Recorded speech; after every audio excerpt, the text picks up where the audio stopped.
Topping today's news, the nation left stunned after the passing of a sitting member of parliament, Obie Wilchcombe.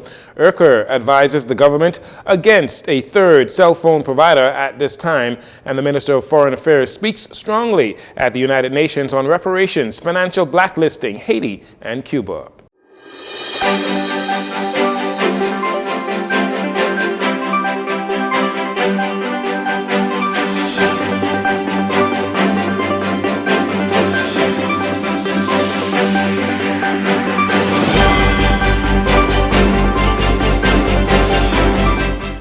Good evening, Bahamas. I'm Jarino Saunders. This is your JCN Evening News.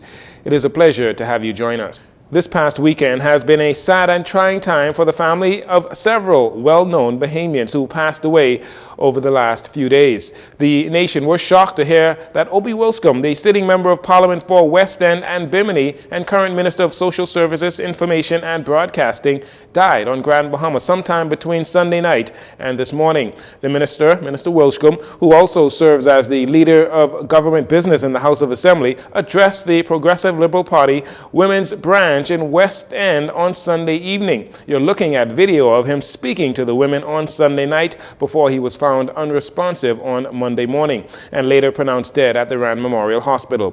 Prime Minister Philip Davis, along with Education Minister Glenys Hannah Martin and Minister Miles Laroda, attending a press conference at the PLP headquarters on Grand Bahama this morning to speak to the late minister's life and legacy. Prime Minister Davis says Mr. Wilchcombe's contribution to the country will never be forgotten.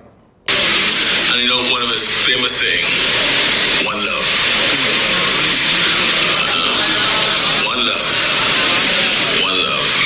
And let us, and that's his word of view, because that one love signifies unity, signifies compassion, and a deep love for humanity, which he had.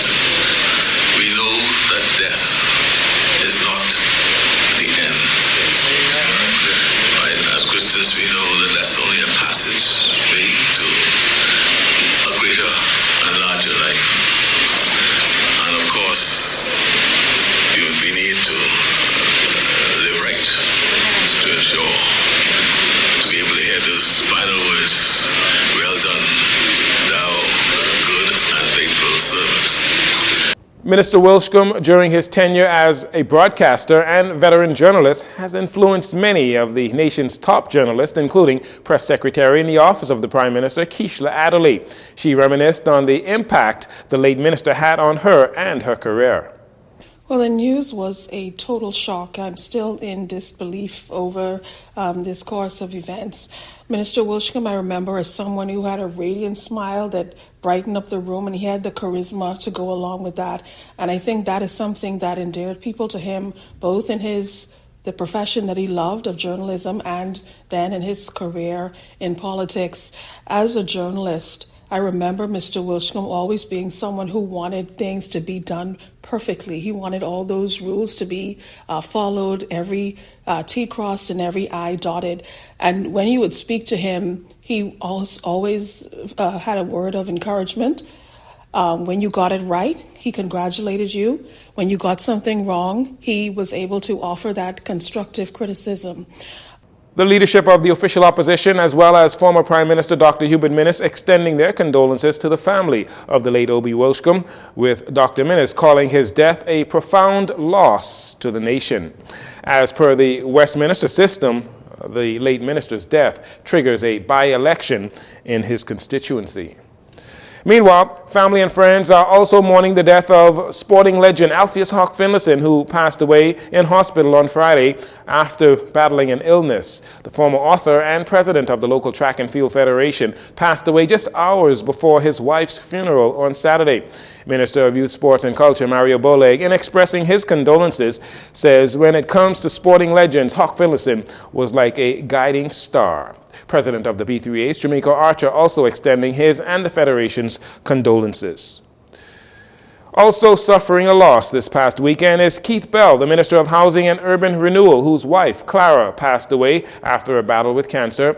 While giving condolences, Prime Minister Davis said Mrs. Taylor Bell symbolizes grace, kindness, and service to all who knew her. And the family of veteran broadcaster Nathalie Martinborough is also mourning her passing. Martinborough was also the Assistant General Manager of News and Radio at ZNS Northern Service. She dedicated 34 years to ZNS. She died on Thursday after a short battle with colon cancer. We here at JCN also expressing our deepest condolences to the family and friends of those fallen Bahamian patriots. Some residents were excited about the possibility of a third cell phone provider here in the Bahamas, which could result in more competition and potentially better prices for customers.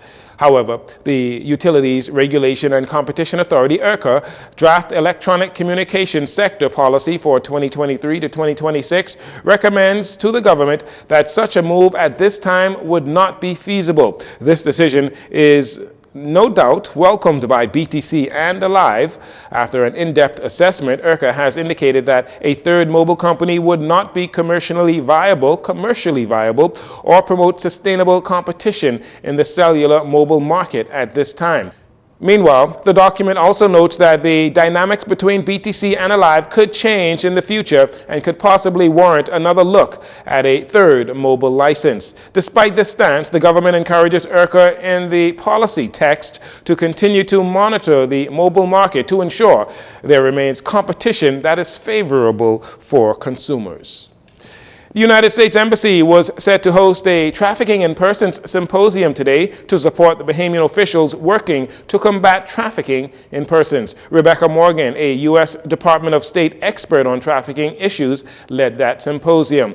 The event featured an overview of the 2023 Trafficking in Persons report, its findings, and its recommendations. Since 2015, the Bahamas has maintained a Tier 1 status in the annual Trafficking in Persons report. Tier 1 is the highest ranking, signifying that the government of the Bahamas' efforts to fully meet the legal minimum standards for the elimination of human trafficking has been met. The National Trafficking in Persons Committee is an interministerial body established in 2011 to coordinate efforts to combat trafficking in persons. The Bahamas also established a National Trafficking in Persons Task Force back in 2012, comprising of law enforcement agencies to coordinate efforts to identify traffickers and victims. The Ministry of National Security has oversight for the National Trafficking in Persons Committee and National Trafficking in Persons Task Force.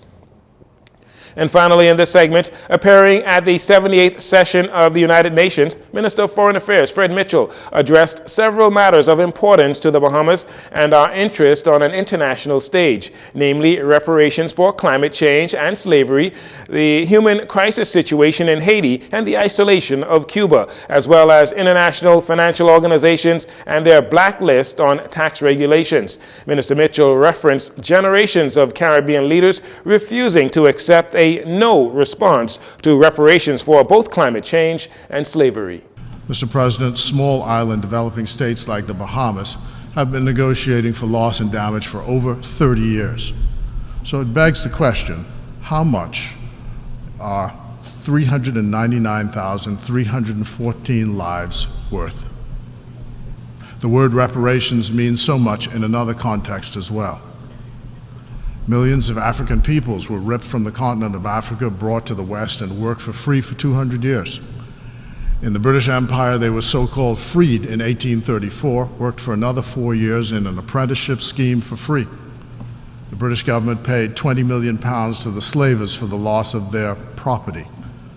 That was then 40% of their national budget. This is, in today's money, £17 billion. And we're advised that the bonds were just paid off in 2015. Yet, not one penny was paid to the slaves or their descendants.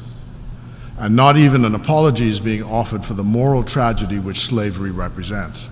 Minister Mitchell went on to address the crisis in Haiti, illustrating the financial consequences imposed by their colonizers and how it relates to Haiti's situation currently, suggesting the international community and the Western world owes Haiti and should contribute to solutions to the ongoing human crisis in that country. Mr. President, this is a humanitarian crisis in our region, which the UN has received many humanitarian pledges that can barely meet the on-the-ground humanitarian needs of the Haitian people.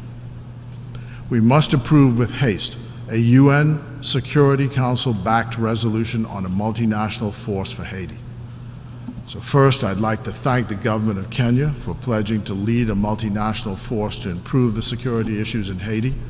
We in the Bahamas plan to join them, as does Jamaica, and other Caribbean countries have pledged humanitarian support. They, along with all other states, have pledged support to require, but it does require this UNSC resolution to take action. The Minister of Foreign Affairs called for the inclusion of Cuba back to normalized relations, suggesting that not doing so represents a security risk to the Bahamas. A geopolitical settlement must also be possible in Cuba.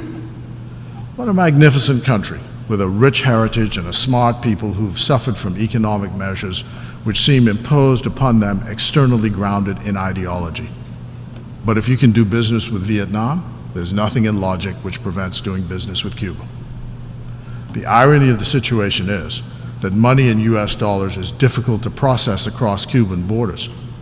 Yet, 9 or more flights per day leave Miami for Havana and fly back again. And the largest embassy in Havana is that of the United States.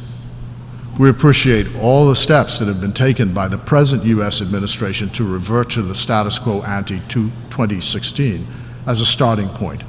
But the most sensible thing to do is to drop all the restrictions and normalize relations with Cuba post-haste. The continuation of the status quo represents a security problem for the Bahamas.